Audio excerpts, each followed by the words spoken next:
Welcome back to the Become a Calm Mama podcast. I'm your host. I'm Darlene Childress. I'm a life and parenting coach. And on the podcast today, I have invited Devon Kuntzman to come to talk to us about toddlerhood. I think this conversation is going to be so helpful for anybody who has any child that's ages 1 to 5. And a lot of times parenting strategies don't really focus on these toddler and preschool years. And Devon is a toddler parenting expert. She's written a book called Transforming Toddlerhood, and her mission is to transform the myth that toddlerhood is terrible. She gives really practical strategies in the book as well as on this episode. And I think you're going to like this episode because we talk about the mental load of parenting toddlers and preschoolers. And really that comes from kind of not understanding their developmental needs, why they behave the way they behave, and what to do about it.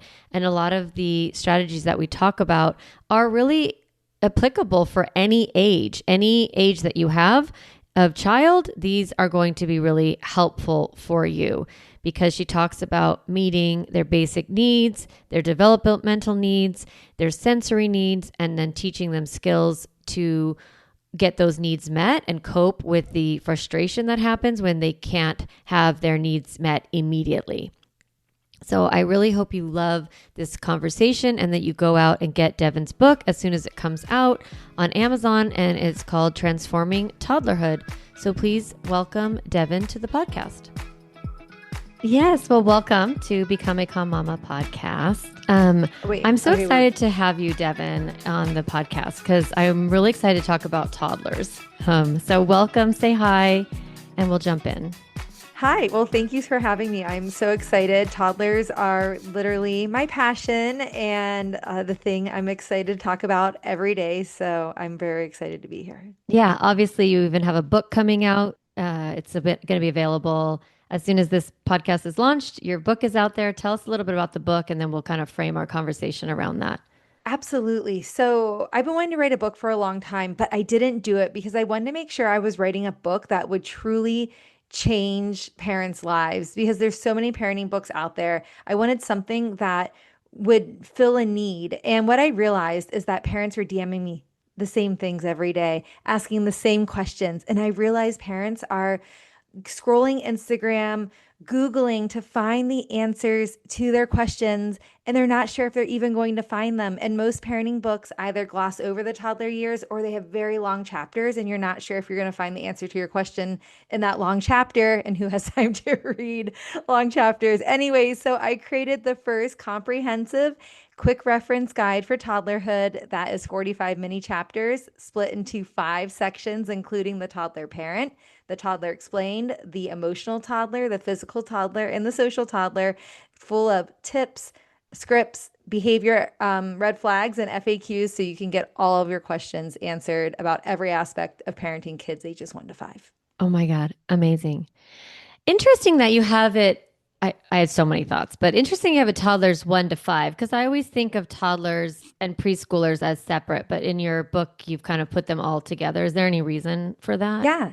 Absolutely. So first, there's a ton of confusion out there on Google. When you start Googling what is a toddler, you can go down a rabbit hole, and some people say 2 to 5, 2 to 4, 1 to 3. There's no real consensus here. And so what I did in my book, and you'll see that in the introduction chapters, I defined toddlerhood as younger toddlers, ages 1 and 2, and older toddlers, ages 3 and 4, and then 5-year-olds who are transitioning out of toddlerhood into the school age years. Because 1 and 2-year-olds and 3 and 4-year-olds are still struggling with a lot of the same things. They still have very immature brains. They're lacking their impulse control skills, emotional regulation skills, which are really becoming more consistent around age 5. So prior to that, the big difference is that younger toddlers have less expressive language skills. So they're going to use big behaviors to communicate their feelings, emotions, and needs. Whereas older toddlers have more expressive language skills, so they are going to communicate still with some big behaviors, but they're also going to throw in that you're a mean mommy. I don't like you anymore. You're not my friend today. But really, what they're trying to do is learn how to use words to express their feelings and emotions and needs when they're upset and dysregulated. And so that's why I lump them in together all into toddlerhood, because it can get confusing if we just call them preschoolers, because we think that maybe they shouldn't be having those toddler behavior and challenges anymore, when it actually is completely developmentally appropriate for 3 and 4 year olds to have those same struggles as 1 and 2 year olds. It's so true because the brain does this big leap at 6, right? Where it has more and more access to executive function. And Mhm. listeners, know what I'm talking about because, if anyone who's been listening to my podcast knows what I'm talking about. New listeners, we have our little brains, and really when they're first born, they're in that primitive, kind of fight, flight, like just response, survival response, for the first few months. Then it's really, I think about it as like limbic center. It's all about feelings. It's just like, I think when I describe toddlers and preschoolers, it's like their decision making is, if it feels good, do it. If it doesn't feel good, don't do it. It's just an emotional decision making process. And then they start to have more access to thinking, to logic, to executive functioning as they get older. And I love that. Yeah, like anecdotally, we've not known what to do with 5-year-olds. Like, are they kindergartners? Are they first graders? Are they preschoolers? And it's because of the differences in developmental, delay, not delay, but like how they develop each individualized person. So I do think it's really helpful to have it be kind of like that 1 to 5 years. I think it's really clear. I feel like we should all just think of it as one age group because you're right. They are all the same kind of nervous system regulation and mental Right. capacity and all of those things. Right. Because I just feel like whenever we start breaking it down too much, then our expectations get even more imbalanced, right? And we're expecting kids, oh, they're preschoolers now, so they should be able to not have a tantrum or Right. be Not able to hit or not share. spit or not Right, kick. but Right. they're still struggling with the same things that 1 and 2 year olds are, but they have a lot more words. Yeah. But they aren't able to use those words the same way an adult would, or even like, a 7 or 8 year old would. And so, quite frankly, a lot of the stuff that I talk about transforming toddlerhood and in my book can apply to kids of all ages. But I am passionate about the first 5 years of life, because we know that the first 5 years really set the foundation for the rest of the child's life in terms of their brain development and their emotional regulation and things like this. And of course, our brains are adaptable, and our brains can still change and grow and learn, but the foundation is truly built in the first 5 years. And so the more that we can focus on creating a solid foundation, then the easier things are going to be down the road. And that's why I'm so passionate about that age group. It's so true. Yeah. I teach a parenting model that really is around our own emotional regulation. I call that calm. And then connection is the next part. So it's calm, connect, limit, set, correct. And I always think if we have these 4 pieces in our parenting framework, then we're going to hit all of the developmental needs of our kids, and we're going to, be able to raise emotionally healthy kids who can self-regulate while also knowing how to think before they act. That's my goal. And why I'm so happy to talk to a toddler and preschool expert is because I do teach a logic-based model in many ways where we're calm. Okay, we can agree their parent needs to be regulated. We can talk more about that, especially with toddlers and teens, fairly similar. And Very then similar. compassion, right? Understanding why a kid is behaving the way they're behaving, and leaving room for that. And then I do limit, set, correct, which is a little bit about like cause and effect, kind of connecting the dots between, I think of it like you have your internal feelings and your desires and your, you know, whatever it is you want to do or want from life or whatever. When you're 2, you want the blue cup, and that's the only thing that's most important. And when you're 42, you want like the blue shirt, right? And it's still really important to you. And we have our things, and then we have expression of those, right? We have behaviors. And when we then have to deal with the impact of our behavior. So I love to bring the the two pieces together with kids, right? Like here's why you're behaving the way you're behaving. Here's your feelings and here's your all of that. And now here's the impact of your behavior. It's very logical. So it's not shame-based or threat-based or whatever it is. But I do find it tricky to bring that kind of cause and effect and logic to little kids because they aren't really cognitively able to do that work. And so I would love to have a conversation a little bit about disciplining this age group, not so much in terms of like timeout takeaway, but just kind of how do you guide them to start to connect those dots at this age? So that's why I was like, because I have clients who have 2 year olds and 3 year olds, and they'll do my process, but I don't. I always wonder if there's a better way. So that's why I wanted to have you on and talk about that. But before we go into the discipline piece, I want to talk a little bit about the developmental needs of toddlers and preschoolers.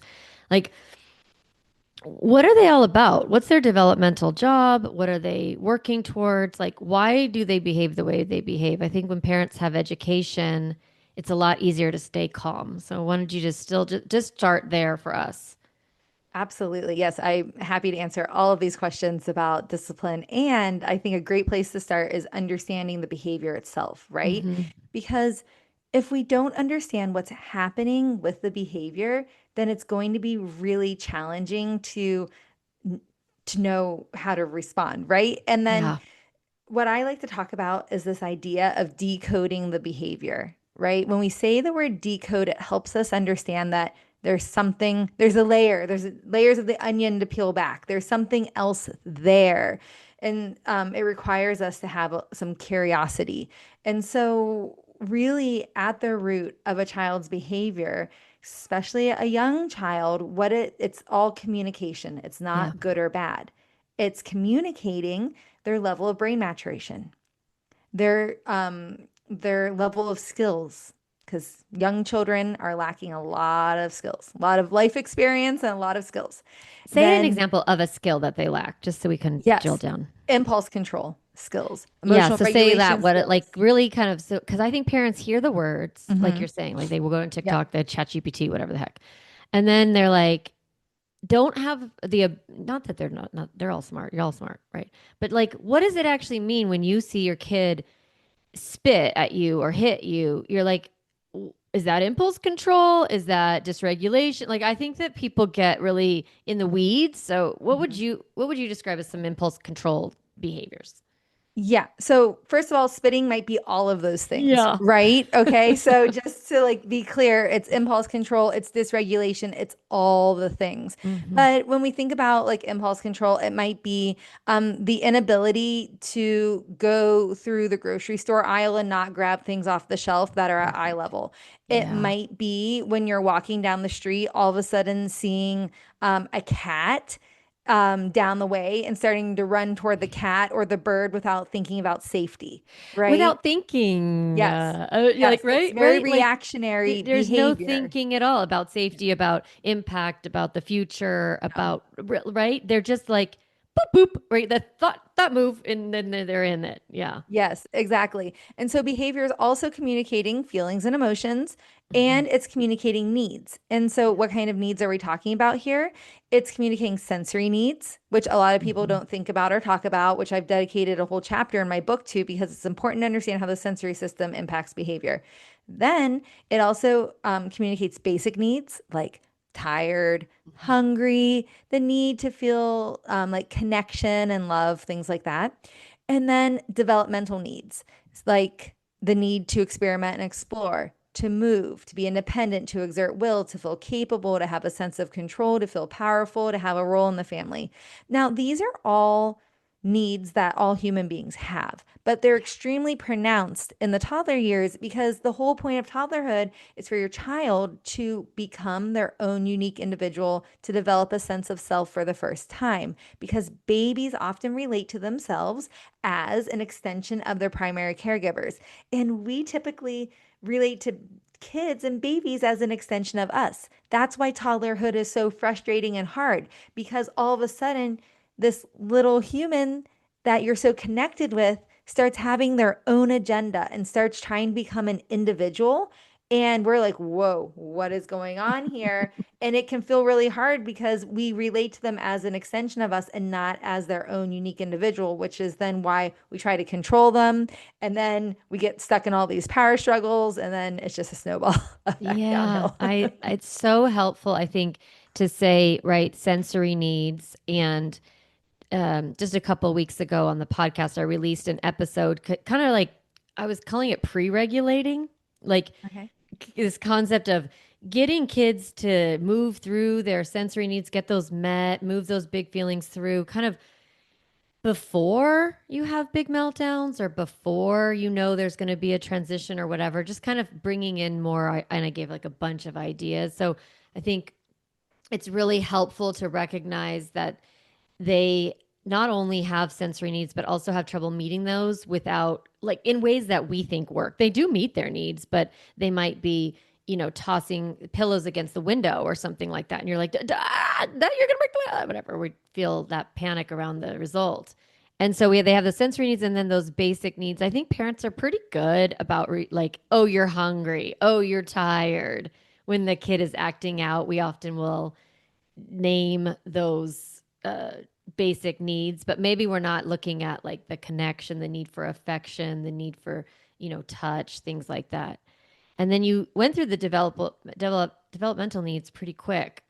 Those are the ones I think that we get in trouble with, right? Because they have their need for autonomy and their a need for, which is, agency and power, right? They want to build their own unique self. So thinking about the developmental needs, what would be like a power struggle where you would see that at play with a parent, if you can think of one? Yeah, so this morning I was actually on a Chicago news station, and one of the hosts, it was a surprise 12-minute segment. I thought it was going to be 3 minutes. It was 12. So I got a lot of parenting questions from the host. And the one host said, okay, so when I'm playing with my toddler in the sandbox, he really wants to control my play. He's like, no, you do it like this. No, you Mm-hmm. do it like that. Now, this isn't necessarily a power struggle, but what it illustrates is the fact that this is a place where a toddler's trying to have a sense of control because toddlers have very little control and say over their lives. So I said to him, when you allow your child to have a sense of control in areas that are very inconsequential, that are within your boundaries, that fulfills that need. So then later on, whenever it's time to put on pajamas or things like this, you might be less likely to have a power struggle because that need to have a sense of control has already been met. But if that need to have a sense of control or a sense of power or feel powerful has not been met throughout the day, and they've just time and time again been shut down, have to do, which is just a reality. Like we're in charge of like how life goes, and toddlers have to follow along, and it's hard for them. And so that's when you'll get stuck in different, power struggles, whether it's about getting dressed or brushing teeth or taking a bath or coming to eat or cleaning up toys, or really just about any possible transition or request you might have of your child throughout the day. Yeah. And I think sometimes we can give, I love that because it's almost like a deposit in their Yes. control bank or something like Yes, that, right? Like exactly. how many times can you give them a little bit of agency and autonomy and power? Hmm. And I also think sometimes you can do it within the moment, like they can control how they do it, right? Like being even playful, like I don't want to go in the bath. Okay, do you want to jump like a kangaroo or crawl like a bear to the bath? And then all of a sudden they have some choice and some playfulness to it and you can kind of, diffuse some of those power struggles by giving choice in how, not whether or not you do it, but how it gets done. I don't know if you ever recommend that. Yeah, absolutely. And giving choices is really great. There's so many. I have a whole chapter dedicated to power struggles and all the different tools that you can use to um to come out of a power struggle in an empowered way. Because I always say there's takes two people to be in a power struggle. Yeah. And if you're waiting for your child to be the one to say, "Oh, just kidding, I'll just do what you wanted," you're going to be waiting a long time because it's a developmental need. So they're developmentally driven to push against us. Even if they want to go do the thing, they're likely going to just have to, I always call it reserve the right. Like they need to reserve the right to say no. But once they've had their no, then they might scurry off and go do it because it's just part of their developmental DNA at this point. So, using tools like giving a choice within your boundaries, a choice of, as you said, how and not whether or not you do it, is a really great way to move forward. Another great thing is just in general to think about playfulness because play is the language of young children. It's the language of young children and the work of young children. And so the more that we can speak their language per se, the more influence we'll have, the more connection we'll have, which creates influence. And that positive influence then leads to cooperation.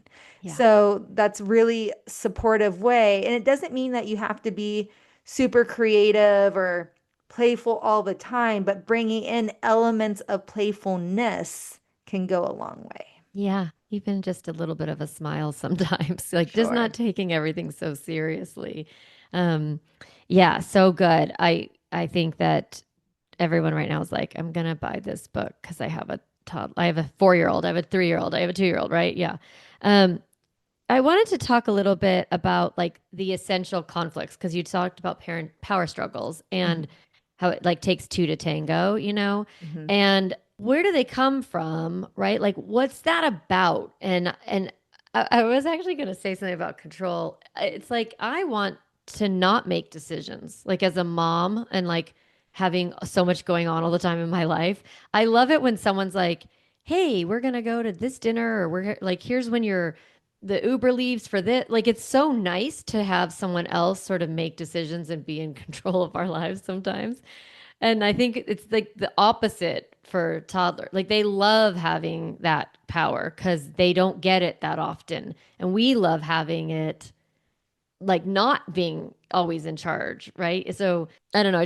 I think recognizing where I'm struggling or what I want and how that comes out for me, and then kind of connecting those dots, either when I want agency and autonomy in my own life or when I want to not be in charge, like kind of figuring out how to connect with our kids' desires is so helpful. It gives us an idea of how to get to compassion. Um, Yeah. Well, the funny thing about toddlers is that they have competing needs, right? mhm. Because they're trying to become their own person, develop a sense of self, be independent, have that autonomy. But they're also very reliant on us to meet their physical needs Yeah. and their emotional needs. So, because of that, you have children who like crave a sense of control, that need to feel powerful. But at the same time, if they don't have limits, then they feel too powerful, which makes them feel too out of control. And then you see behavior snowball and escalate. Yeah. So, but then at the same time, when you give a limit, they have a big reaction, right? Of like tears and crying and kicking, hitting, biting, whatever the thing might be, because that part of them doesn't want the limit because it really hinders their autonomy. But the other part of them, the emotional side of them, needs it for that sense of security. So, inside of that, when I heard you saying, like, gosh, I just like when sometimes I have to make the decision, or yes, we Mhm. all do, right? Yeah. Because we have so much going on. And Because we so, already have so much power. uh, We like it when we don't have to be right, in charge. Yes, but then exactly. it's It's flipped for them. right. Yeah. But then what's so interesting, I feel like, is that the goal of parenting truly is to work ourselves out of the job, to really Yep. equip our kids with the skills that they need to, be able to really think, as you said, think before they act. And so to get there, it actually requires us giving up some of our control, right? Which can feel really hard. Even though we'd like to make less decisions, it can also feel hard to say, hey, what's your idea? What's your plan? What could we do next time to make this better? Like, we often think that we have to have all of the answers and to have it all figured out. But I mean, even at 2 years old, you can start involving your children in the teaching skills piece into, the problem solving aspect. They may or may not be able to fully respond, but they're going to understand what you're saying. But then as they're 3 and 4 and 5 years old, they're going to have something to say. And the more that you can empower them to be part of the process and moving forward, then you actually are lessening your burden right there Yeah. in the moment.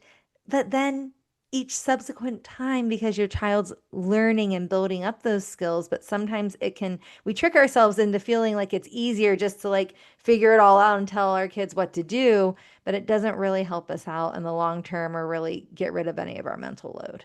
It's true. I mean, I've raised kids now, they're adults, young adults, and I've also been coaching a long time. And I see the same thing that it's like they don't do the dishwasher well, or it takes so much time, or it's such a pain, and they fight all the time and they complain all the time. So it's just easier for me to do it myself. And I hear it in the short term, but then in the long term, wouldn't it be nice to come home from school and have kids to just empty the dishwasher and prepare their snack, and like you're on the couch reading your book, Yep. particularly Devon's book, um, and just kind of relaxing. And it's like I think you do put in the hard work at these young years where you do establish leadership. I know you talk about that in your on your website and in your book, leadership, and I call it leadership energy. And it's really like I am the adult. I do know what's going on, and I am going to hold space for your big feelings within the expectation. And that's just really hard when we're taxed and gassed and overwhelmed, for sure. Just like it is Yeah. hard for them when they're taxed and gassed and overwhelmed to do good listening. Hmm. Yeah, that's why I always say this is like probably people who know me probably hear me as a broken record about this, but I always say, we want to go for consistency here, but consistency doesn't mean perfection. It means more often than not, it's predictable that you're Hmm. going to respond in a certain way. So it's okay to have that margin of error, that those moments where things might go off the rails sometimes, or you might not want to involve your child. But if Yeah, you you're do like, want to I'm just going involve to your, do these dishes, or I'm putting, you know right. what? Come over here. I'm putting your socks and shoes on. Like sometimes I Yes. teach you to put your socks on, and then sometimes I just do it. Yeah, Yeah. but with Because the goal, sometimes we're going to teach you. Yeah, Yeah, because eventually. sometimes Mhm. we're just under resourced, right? Yes. And so we need to make our lives easier in that moment. And there is nothing wrong with that because we're a human being too with feelings, emotions, and needs. But we do overall need to keep the larger goal or what we really envision for our family or for our kids in 1 year, 3 years, and 5 years in mind, which is why I wrote a chapter in the book called Raising a Helper. Because if you want a school age child um, who's going to just be a team player in the household, that is going to be used to helping out, that actually starts, that seed is planted and nurtured in the toddler years. If we do it and kind of shoo them away every time, we're sending the signal inadvertently, not on purpose, but sending the signal like you don't belong here.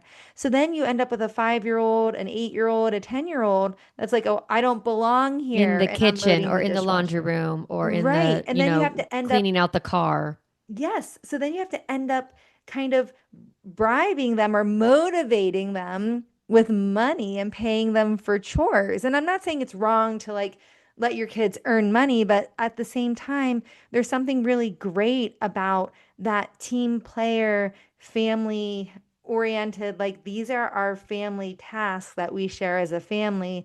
And those seeds are planted when kids are young, believe it or Yeah, I not. think of it just like this is what we do. Like this is how we Mhm. get home from school.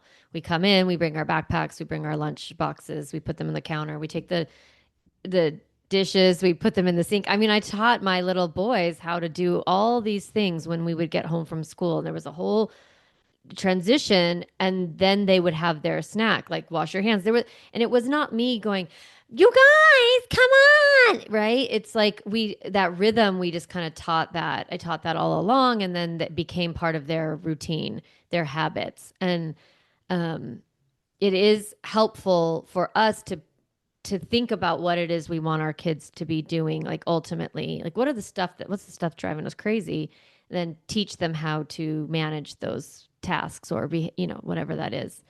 I wanted to go back really quickly and then I want to move on to the sandbox thing because I think people are like, so do I let my kid boss me in the sandbox or do I not let my kid boss me in the sandbox? Sure. Let me just like clarify this. That's a great Because I hear question. this a lot, like the where they do that almost like marionette thing. Kids get into the stage where they want to like really hyper control. Like, don't talk to daddy. Look over here. They get kind of into that Hmm. that Yes. Oh yeah. stage. My 3-year-old's always like, wait, mommy, don't talk. Don't talk. Don't talk to Papa. Yeah, um, yeah. so this sandbox example is an example of play. Hmm. So, this example is within our boundaries, right? Because this is a moment that you are in the sandbox connecting with your child. This isn't a moment where you're having a conversation with your parenting partner and your child's trying to come in and control you. That Yep. is not within your boundaries. That is not your child's job or responsibility. However, play is your child's responsibility. And when you're in the sandbox playing with your child, you're creating a connection moment. So if you can spend that 10 minutes, 15 minutes delighting in your child with your attention 100% on them and letting them lead the play, they are going to feel really empowered, really seen and heard, and you're really filling their cup and meeting them where they're at and their developmental needs. And that will take you forward throughout the day with a child who feels more developmentally resourced than if you got into a power struggle trying to micromanage their Don't boss play. me. I'm going to do what I want with my truck. I'm not doing, you're right. We can get Right. almost like competitive in play.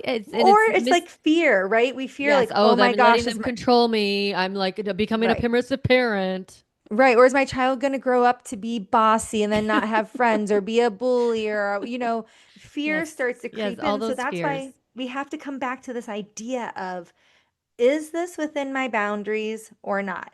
Is this something of consequence or is it inconsequential, right? Yeah.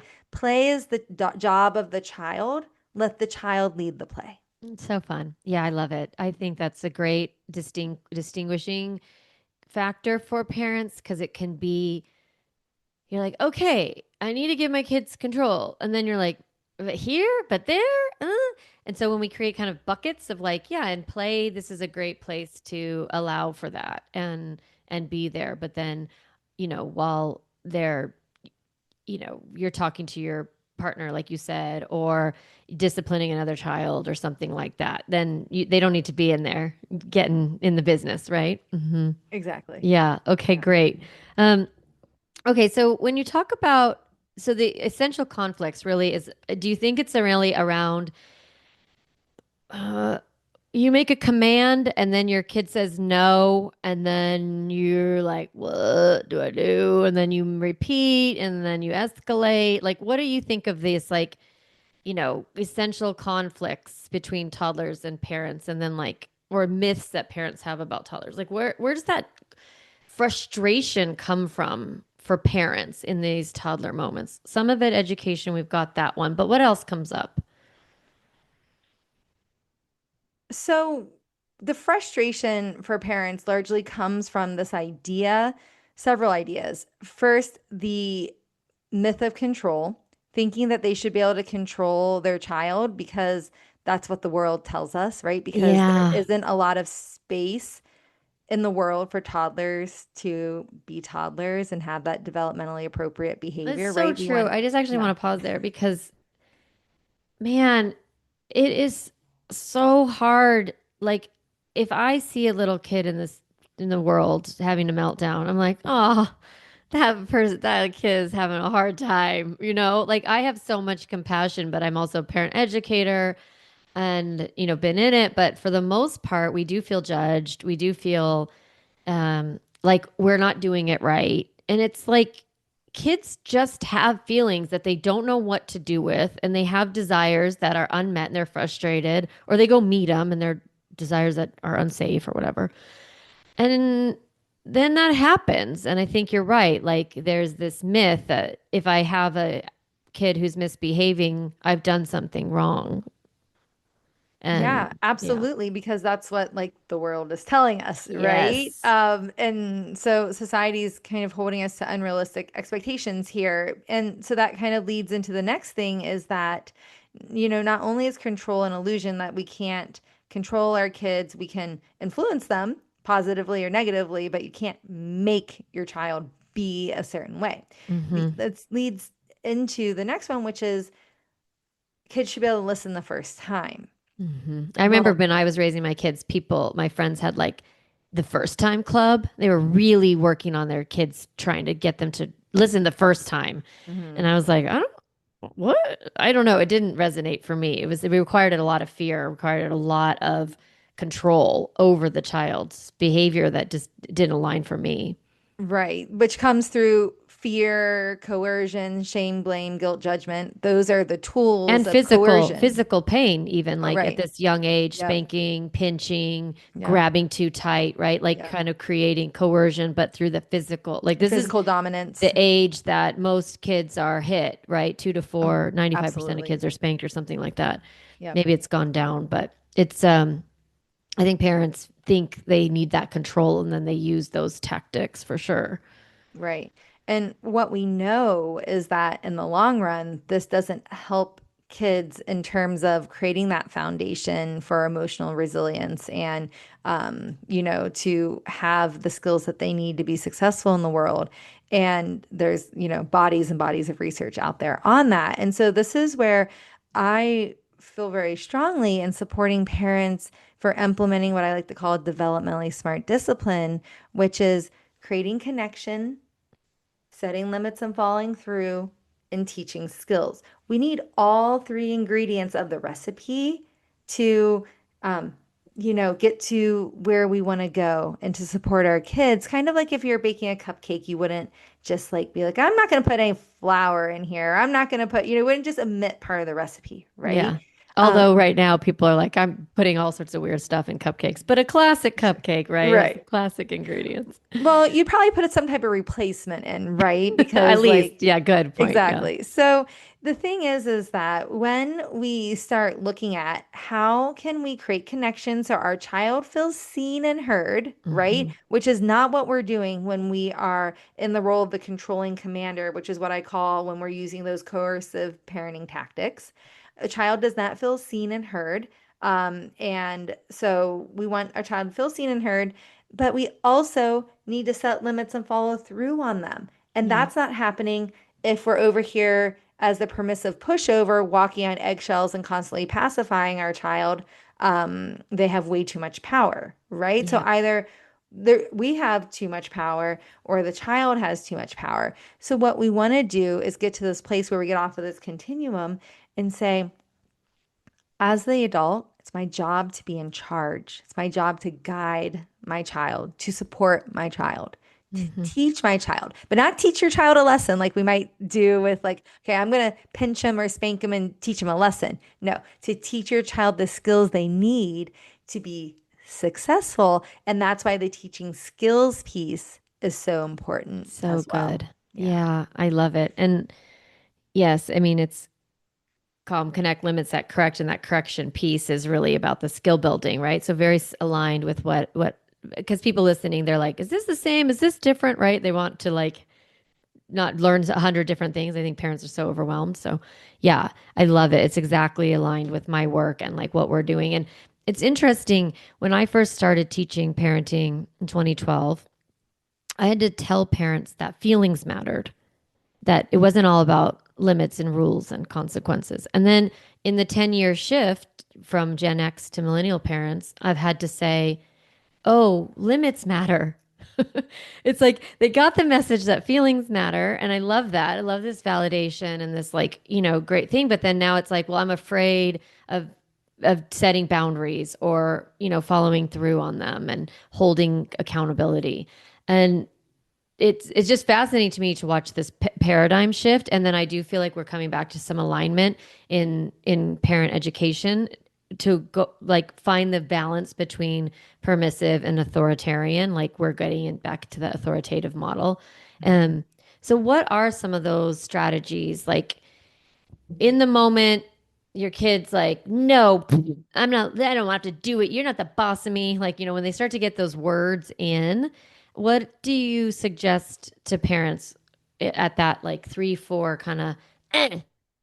Yes. Well, it depends on if you set a limit that you're willing to follow through on, Mm-hmm. or if you set a limit and then you're like, oh man, I set a limit. And honestly, this doesn't really matter in the bigger scheme of life. Where Why did they're I like, set I a don't limit? want to eat these chicken nuggets. You're like, you're eating those. And then all of a sudden you're like, I actually don't care. You can have a sandwich like that kind of Right. Yeah. example. Or Mhm. like you tell your child that they like have to go do something and you're like, oh, wait, do they really have to right now? Anyways, so, it depends. But one way that we can come and respond to this behavior. So starting with connection, one way of doing this is to say, well, what's your plan?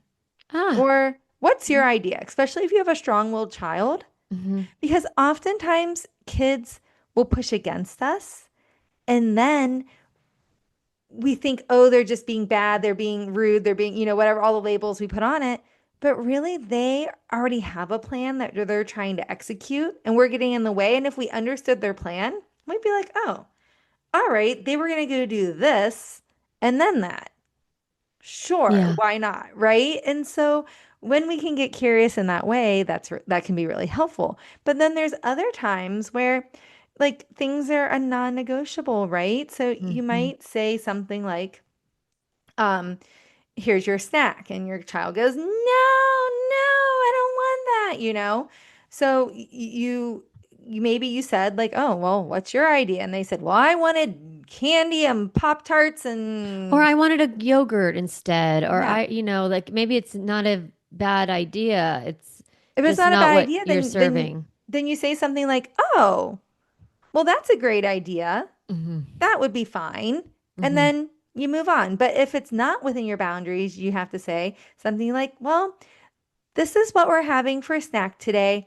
I'm gonna put it here." No, no, no. It's okay if you don't want to eat it. You can choose to eat it whenever you want. It's your decision. It's your decision. So you're giving them that control. But then you walk away.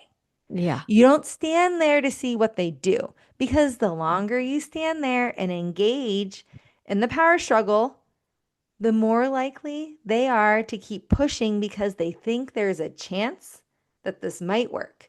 Not Mm-hmm. because they're trying to be manipulative, but because toddlers are strategic in getting their needs met and Yeah. they keep tabs of what has worked in the past. And so they're Well, going to they go are and not use what works. manipulative. But they are manipulating the moment in order to get what they want, right? Like we do it too. And if it's effective, they'll keep going with it. Like what you're saying, right? If they're like, this has worked in the past, or this could work, there's some, it's not like, oh, I'm gonna mess with my parents. It's more like, how can I get what I want right now? Right. But manipulation, though, has such a negative It does for connotation that it's sure. truly not even fair to call it manipulation because then parents start getting triggered because we Yes. have a lot of baggage around words like manipulation for And so many reasons. disrespect. Yes, for Right. sure. Yes. So it can become a place where parents start getting triggered and then they start automatically reacting instead of intentionally responding, which is why I like to call it being strategic because this is the positive reframe of what a child is doing there. Hmm. Children are very smart. They're very good at getting their needs met because their survival depends on it. Their survival depends on it because kids are not able to go cook their food at 2 and 3 years old and do all these things, Or go to the just grocery store and buy the right. food. Yeah. Right, as just one example of many Mhm. things. And Yeah. so when we reframe this behavior as a child trying to get their needs met, being strategic, keeping tabs on what has worked in the past, what hasn't, then we're like, oh, okay. So I need to send the message that I'm in charge here, that I'm the leader and guide. And so you say, it's okay. You can eat this if you want. It's here for when you're ready. And then you walk away. And maybe Yeah. you get out a toy, you start playing a game, start reading a book.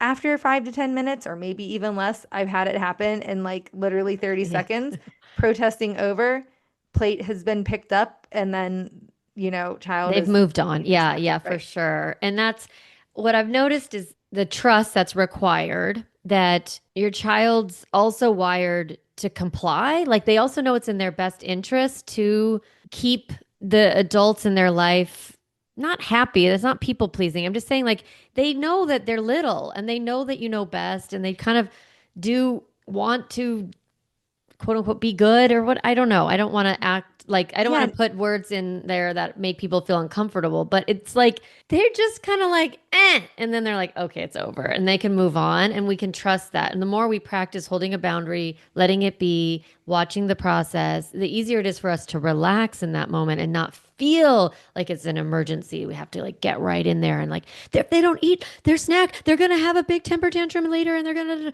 like we kind of can get panicked and it's like maybe they won't eat. Maybe they're actually truly not hungry. Who knows? Let them figure that out. And a lot of times that emotional shift happens and they are more compliant. Yeah, so it's a few different things. It's first of all, I've a child's biggest fear is losing our unconditional love and acceptance. And I feel like that's what you were just trying to speak to there is like that concept of, you know, ultimately kids are not out to make our lives hard or to like be bad. Like they actually rely on us so much, and their biggest fear is losing that unconditional love and acceptance. So children truly do want to please us, but that developmental drive gets in the way a lot of the time, which is why Yeah. they push against us. And then, when kids see that we follow through and that we're serious and that we've set that limits provide that sense of security and safety. So kids will typically melt into that when they feel like that, when they're able to accept it. And kids are more readily able to accept the limits when the limits are consistent. Remember, that doesn't Yeah. mean perfect, but predictable. Yes. Predictable. It's so true. And I think anybody who's kind of practiced these parenting strategies does start to see, like, okay, I just be like, well, take it or leave it. And then they'll take it, right? And you can diffuse a lot of those things. And okay, so as we wrap, like I noticed on your you have a course called Disarming and Preventing Power Struggles on your website. And it looked really interesting. And you wrote about one mindset shift that you would recommend to parents. And I was just curious, like if you would share that mindset shift, that really kind of that final takeaway for anyone listening. Yeah. Yes. It's stop trying to win. S- So Stop good. trying to win, right? And this is the thing. Sometimes we don't even realize it, but we're wired, right? Because when we get triggered and we go into our stress response, into that fight or flight mode, we are inadvertently trying to win. So the more we can practice creating physical safety, realizing it's not an emergency, and disrupting that stress response, we can come back to our upper brain, realize, whoa, what was I trying to do there? This is not a battle to win. My child is not the enemy. And then you're able to take a deep breath and then start creating connections, setting limits and following through, and teaching skills, coming up alongside your child, holding their hand and guiding them. But if we're trying to win, about everything we talked about today is going to feel nearly impossible to implement. And so Yeah. that is the biggest mindset shift of power struggles, that, and also what I said before, which is it takes two people to be in a power struggle. That can be It's mind kind of the blowing same sometimes. concept, right? That if I'm trying to win, that means I think I'm in some sort of competition. Right. And if there's nothing to win or lose, like there's no struggle, there's no competition, then I'm not going to be, trying to win anything, nor am I going to be struggling.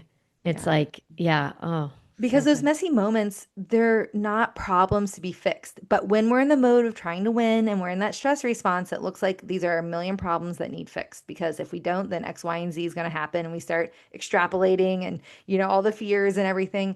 But really, they're just opportunities for learning and growth for your child and for yourself. opportunities to build the relationship, opportunities to build your child's development, their brain connections, their skills. It's all opportunities.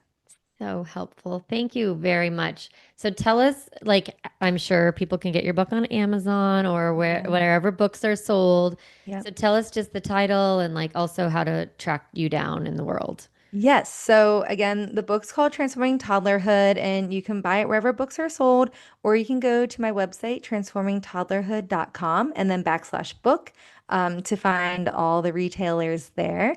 And if you want to continue this conversation, I'd love to hear from you. You can find me at Transforming Toddlerhood on Instagram and send me a DM. And yeah, I'd Yeah. love to continue the conversation. All the sandbox questions will be coming your way. Exactly. Yeah, good. Well, thank you so much for being on our podcast. Thank you so much for having me. It was really fun. Hey, Mama, if you enjoyed this podcast episode, I want to encourage you to do two things. The first is go to my website, calmmamacoaching.com, and get a copy of the Stop Yelling cheat sheet. You'll get a step-by-step breakdown of the most important tool I teach, which is the pause break. And you'll also get 40 ideas to reset your body and balance your nervous system so you don't have to yell at your kids. You can get a copy of that, again, at my website, calmmamacoaching.com/stop yelling. The other thing I'd love for you to do is go to Apple Podcasts and rate and review this podcast so that other moms can discover empowering and helpful, practical parenting strategies, just like you did today. Thanks so much for listening to the podcast. It means a lot to be in your ear every week and to support you on your parenting journey.